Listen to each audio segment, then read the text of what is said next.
Emily Bracey, Kingdom Worker Crash, take one. If you could create your own girl band and you had to pick existing celebrities, who would you choose? Well, Beyonce, she's a given. Okay. What do you play in the band? Drums. Definitely Whoa. the drums. Rock band. Anybody ever play rock band? I was pro drum. I was good. Whoa. Yeah.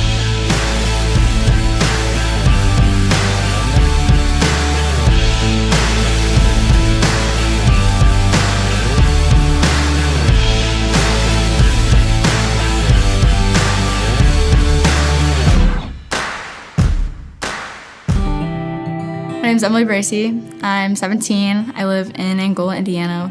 I do gymnastics, and that takes up a lot of my time. I'm at the gym about 5 out of 7 days a week, and I coach there, so I'm there on Saturdays too. I grew up in a Christian home, and so raised Christian, went to church every Sunday, stereotypical perfect Christian family, I guess. And I hadn't really experienced anything too difficult to really seek out God. And I didn't really know what my purpose was yet, so going to church and youth events, I felt kind of lost and like I didn't know. I went to move my freshman year. I think everybody's freshman year, you're just like, whoa. And then sophomore year is when it really kicks in, because you're still like, whoa, but then you kind of like take it in a little bit more. So my sophomore year is when we got the Kingdom Worker cards, and so I was terrified to open it because I knew that it was a huge commitment. So I waited about 2 weeks, and I prayed over it a lot and asked God to guide me in whatever it was, no matter how big it was. And I opened it and I read it and I was like, I do not know what to do.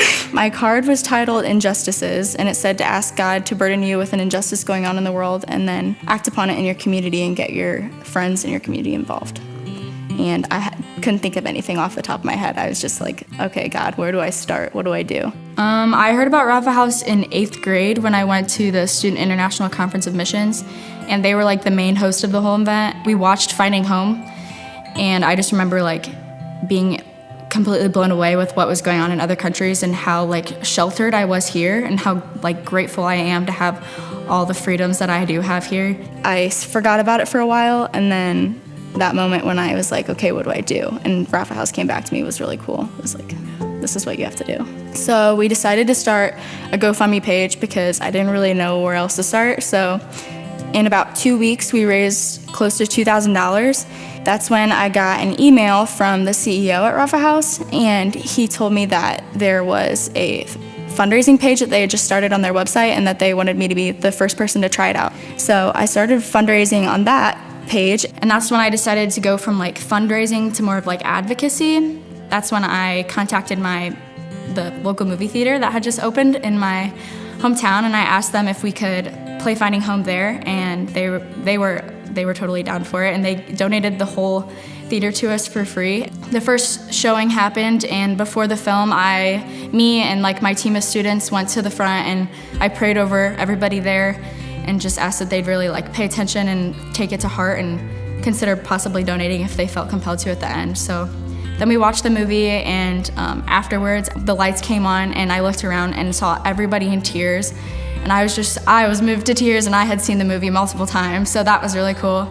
And I just had so many people come up to me and thank me for putting on the film, and in my eyes, I hadn't done anything big. All I had done was like open the theater up and played a movie, but to see everybody so moved was like, okay, this is one step in the right direction that we're looking forward to, so yeah. I did a lot of the planning by myself. I had a few friends involved, but that began in like September, and the biggest struggle I faced was in December when my parents separated. So I came from this well put together Christian home to a family that was now divided, and I couldn't really rely on either of my parents because they just had too much going on at the time. And I definitely questioned God a lot because I was like, why would you put so much on my plate and build up my life to be so as great as I thought it was at the time, just to take everything away and tear it apart? Our event was in April and this was in December, so I had a hard time wanting to continue because I just wanted to like take a step back and focus on my family for a little bit. So that was really a hard part, but I just had to focus on like how I committed 100% in the beginning to my card and how I wanted to do it. And so that kind of what helped me keep on going and get to the end. My name's Emily Bracey, and I am a Kingdom Worker.